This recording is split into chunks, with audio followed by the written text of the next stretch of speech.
कभी धूप कभी छांव, कभी धूप कभी छांव बन जाती है अनुपमा, जख्मों पे मलहम रोग का निवारण बन जाती है अनुपमा। और इनको पढ़ना है तो पढ़िए आरती की तरह, कभी कभी साप्ताहिक अखबार बन जाती है अनुपमा। एक जोरदार की ताली बजाइए अनुपमा जी के लिए। मैं चाहता हूं पूरे सदन से भगवान जी के हाथ दे ले, एक बार जोरदार की ताली बजाओ भाई, ये होता है। आइए अनुपमा जी, आप सबके बीच स्वागत है।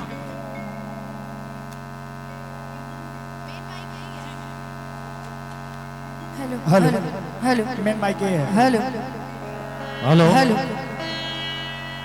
सा कौन सा है ये क्या वो है? वो कह रही है, वो कह रही है। पहले दोनों हाथों को ऊपर उठाइए आप लोग, दोनों हाथों इसी को बना दो ना, इसी को, ये ठीक है, इसी को बना। किस्सा कलंदर ईमान क्या क्या है, सा कलंदर ईमान क्या क्या है। और तेरे शहर में भागलपुर में चल करके अनुपमा यादव आई है, तो इंतजाम क्या क्या है? जोरदार ताली बजा के स्वागत तो करो यार। ये ताली बजला, ये देवरिया जिला है। बोलो बोलो बाबा हंसनाथ की। और मैं प्रशासन के लोगों से चाहूंगा वो डीजे बंद करवा दीजिए ताकि अनुपमा जी का कार्यक्रम स्टार्ट हो।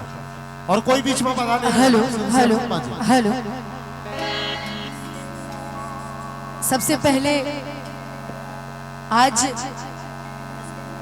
सौभाग्य मिलल बा हम सभी के, ये पूरा टीम के आवे के कांवरिया मेला के पावन पवित्र प्रांगण में। तेजा जितना भी लोग उपस्थित बानी सभी के हम अनुपमा यादव ये मंच के माध्यम से प्रणाम करता नहीं, और चाहम के एगो ताली बजा के एक बार दोबारा हम सभी कलाकार के एक बार आशीर्वाद दे दी। एर से हमार माई बहन भी बड़ी, हम चाहे कि एगो ताली बजा के रहुआ सभी भी एक बार आशीर्वाद दे दी। देखिए कितना जने कंजूस बनी, देखिए पीछे यहाँ से मुझे सब दिखाई दे रहा है। एक बार ताली बजा के आशीर्वाद दीजिए तो। हाँ ई ना भैल है ना, मेरी भोजपुरी थोड़ी सी कमजोर है, तो भोजपुरी बोलते बोलते हम हिंदी में आ जाते हैं, तो बुरा नहीं मानना है, ठीक है। जितने मेरे गाने सुनते हैं वो ये बात जानते हैं कि भोजपुरी गाने में हमेशा हिंदी गाने हम जरूर गाते हैं ना। और हम तो आज ये अचंभा में हैं कि आज पब्लिक से ज्यादा यूट्यूबर्स हैं का जी। फिर कोनो बवाल कराइम का? यूट्यूबर जहाँ ज्यादा आते हैं ना वहाँ बवाल जरूर होता है। ऐसा मत कर दें कि फिर काल से हम एक महीना ले हम ही नजर आए, ठीक ना। बाकी देख रहे कुछ लोग चेहरे पहचान में आ रहे हैं, बाकी नाम ना बोले हम, कैसे कि 2-4 लोग के नाम बोले ना तो आधा से ज्यादा हमारे गलते चढ़ावे ला सब। यही से जितना भी हमारे यूट्यूबर भाई आए बड़े सभी के बहुत बहुत स्वागत अभिनंदन। अनिमन चढ़ाई और जब बाउर चढ़ाए ओकर कहाँ बनी भगवान भोलेनाथ देख लिया तनी 0 सब्सक्राइबर वाला है ना, निमन चढ़ाइए सब जने। और हम क्या बोल रहे भाई, लाइट क्या लाइट भुकिया लाइट बंद करवा दे, ये बंद करवा दे। ए भाई बंद करो यार, ये कौन है लाइट वाले? अच्छा आप, सॉरी अभी ठीक है, अभी ठीक है। जब ये चढ़ाएंगे ही नहीं तो हम गाएंगे क्या करेंगे? हम सबको नजर आ रहे हैं ना। हाँ हम वैसे ही ऐसा भगवान बनाई दिले बने कि हम दूरे रही तब वो पहचान जाने लोग बस करा अनुपमा यादव है, इसीलिए है ना।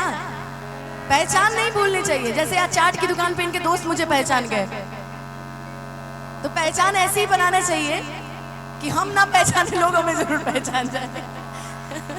आइए एक बार प्रेम से बोल दीजिए सच्चे दरबार की जय। इतना धीरे जय आएगा जब हाँ तो पीपीआर पॉइंट के भी आई बनी उमर फिर से।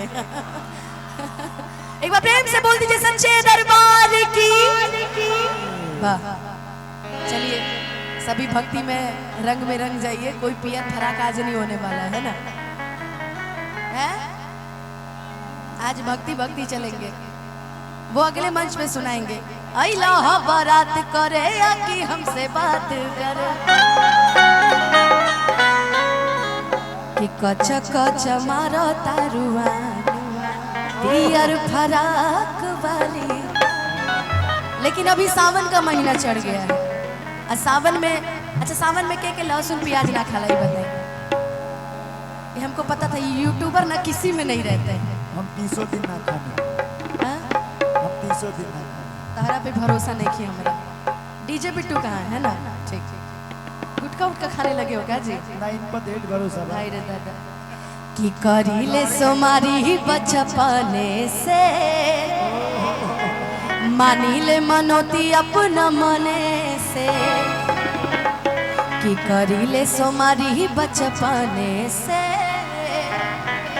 मानिले मनोती अपना मने से कि रुपया वाला मोटा नहीं पाती चाहिए।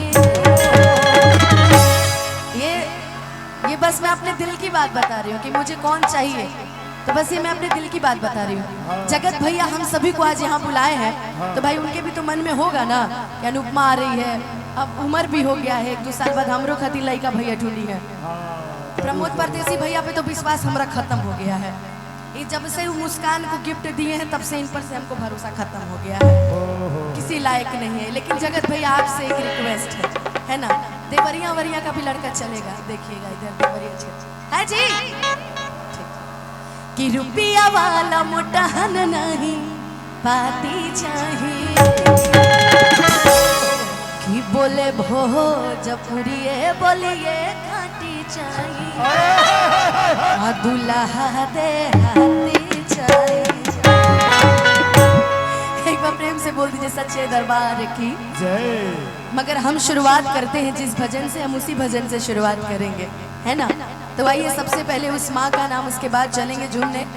देख रहे थे कई लोग गाड़ी वाड़ी लेके, हम जब रास्ते से आ रहे थे कई लोग कांवर लेके जा रहे थे, तो उस टाइप के भी गाने हम आज गाएंगे, सुनाएंगे, सभी को सुनाएंगे। पीछे जितने भी लोग हैं इधर उधर भटक रहे, हम चाहेंगे सामने आ जाए कम से कम, एक बार और अच्छा लगेगा और मजा आएगा, है ना। और जितने अखिलेश मौर्य जी भी आए हैं क्या? हाँ, विवेक भैया, ये हमारे फॉलोवर है, क्या नाम है इनका, भुला जाते हैं। आदित्य, आहू मन्नी भैया हमारे हैं। कितने आदमी थे सांभा कि निमिया के डार ही मैया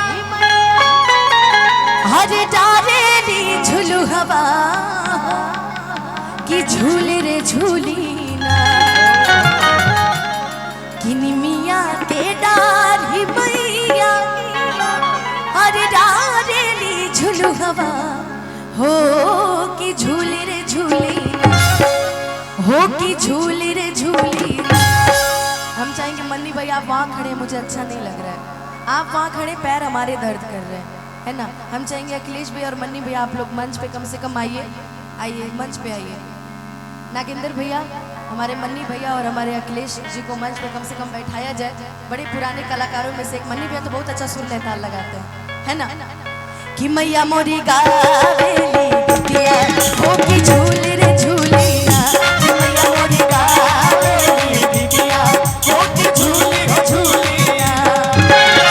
निमिया के डार ही मैया डारेली झुलू हवा, हो कि झूल रे झूली ना। निमिया के डार ही मैया डारेली झुलू हवा, हो कि झूल रे झूली ना, हो कि झूल रे झूली ना। हम चाहेंगे कि भजन गा रही हूँ, कम से कम एक बार दोनों हाथ ऊपर उठा दीजिएगा। सच में आज जो भगवान भोलेनाथ को मानते होंगे वो दोनों हाथ एक बार ऊपर उठाएंगे, चाहे वो चैनल वाले हो या हमारे प्रशासन से हो या माताएं बहनें हो, जरा एक बार दोनों हाथ उठा के पूरा एक बार प्रेम से बोलिए सच्चे दरबार की, और ताली बजा के कि मैया मोरी गावेली बिटिया, हो कि झूल रे झूली ना, मैया मोरी गावेली बिटिया, हो कि झूल रे झूली ना।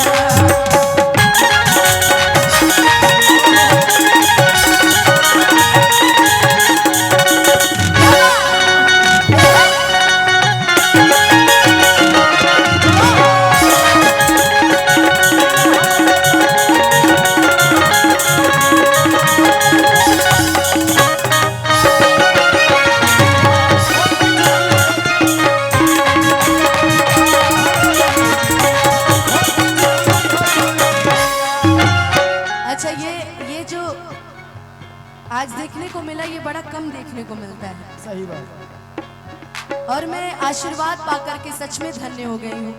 और मैं कभी इन सब चीज़ों में मैं पीछे नहीं हटती। ये पैसे मैं खर्च नहीं करूँगी, ये मैं अपने पास ही रखूँगी, ये मैं अपने पास रखूँगी, खर्च नहीं करूँगी। आपका आशीर्वाद है ना।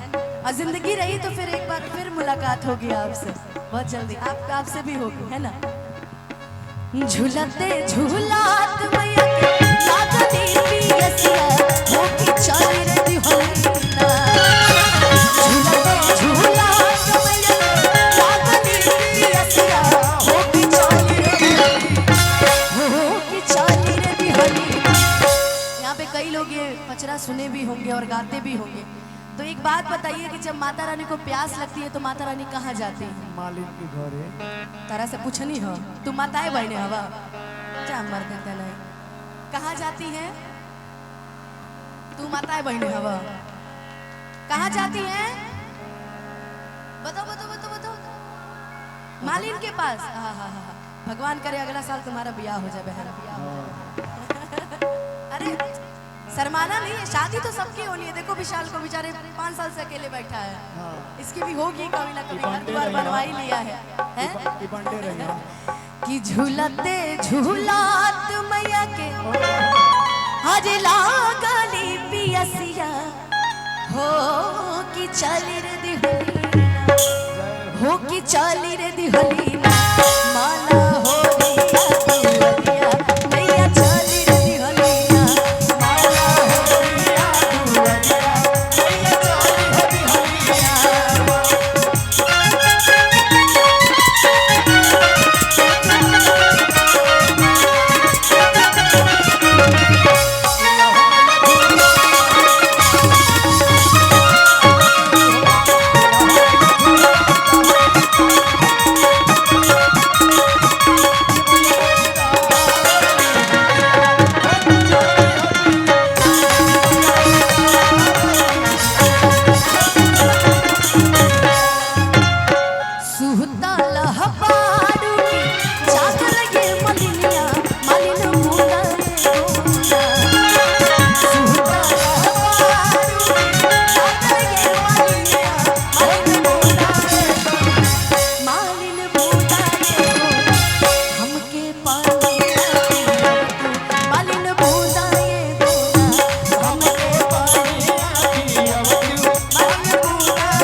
सच्चे दरबार की। अब चलिए भोलेनाथ के भजन की तरफ चलते हैं, क्योंकि सब आज हमारे जितने भी कांवरिया आए हुए हैं सब एकदम ऑरेंज ड्रेस पहने हुए हैं ना।